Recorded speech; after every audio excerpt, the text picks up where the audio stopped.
Hello అండి, అందరికీ నమస్తే. Welcome to US mobiles. మన ఇన్స్టా పేజ్ చూసి 2-3 కస్టమర్స్ అయితే కాల్ చేశారు.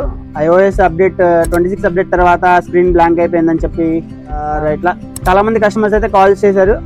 మీ అందరి సపోర్ట్కి చాలా థ్యాంక్ యూ.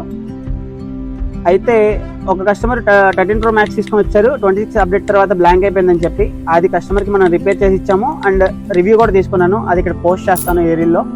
అండ్ ఇంకో కస్టమర్ వచ్చి 13 బ్యాక్ గ్లాస్ కోసం వచ్చారు. అండ్ వాళ్ళకి iWatch ఫ్రంట్ డిస్ప్లే గ్లాస్ కూడా బ్రేక్ అయింది, వాళ్ళకి కూడా చేసాము. ఆ రివ్యూ కూడా ఈ రీల్లో పోస్ట్ చేస్తాను. 13 Pro Max తీసుకునే కస్టమర్ అయితే వచ్చారు. అప్డేట్ తర్వాత ఆటోమేటిక్గా స్క్రీన్ బ్లాంక్ అయిపోయిందని ఒకసారి కస్టమర్ మాటలోనే వినండి. ఎలా వచ్చింది? అప్డేట్ చేసిన తర్వాత iOS 26 అప్డేట్ చేసిన తర్వాత గ్రీన్ స్క్రీన్ వచ్చింది బ్రో. ఓకే, 3 or 4 షాప్స్లో సెర్చ్ చేసాము, కానీ వర్క్ మాత్రం అవ్వలేదు. ఓకే, ఇన్స్టాగ్రామ్లో మీ దగ్గర వచ్చి చూసాను. ఓకే, అక్కడ 5 minutesలో బ్రో మాత్రం చేసి ఇచ్చేసారు. నేనైతే 100% రేటింగ్ ఇస్తాను. Okay bro. అది నాది iPhone 13 బ్యాక్ గ్లాస్ పగిలింది. అయితే అది మా బాబు ఇన్స్టాలో మీ ఫేస్ చూసి దాన్ని బట్టి ఇక్కడ చేయించుకుంటే బాగుంటుందని వచ్చాం. నాకు వర్క్ కూడా బాగానే అనిపించింది, నీట్ గా ఫినిషింగ్ అది కూడా చాలా బాగుంది. రీజనబుల్ ప్రైస్ అని కూడా నేను అనుకుంటున్నాను. ఓకే, తక్కువ ప్రైస్ లో చేసాము.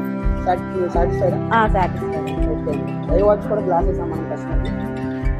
ఫ్రెండ్స్, మీ దగ్గర కూడా iPhone, iWatch, iPad display break అయినా, front and back glass break అయినా తక్కువ టైంలో రీజనబుల్ ప్రైస్తో మనం రిపేర్ చేయడం అయితే జరుగుతుంది. ఈ రీల్ని మీ ఫ్రెండ్స్ అండ్ ఫ్యామిలీ మెంబర్స్కి అందరికీ షేర్ చేయండి, లైక్ చేయండి, మన పేజ్ని ఫాలో చేయండి. మన షాప్ అడ్రస్ వచ్చేసి shop number 103 US mobiles, NTR complex, Governorpet, Vijayawada.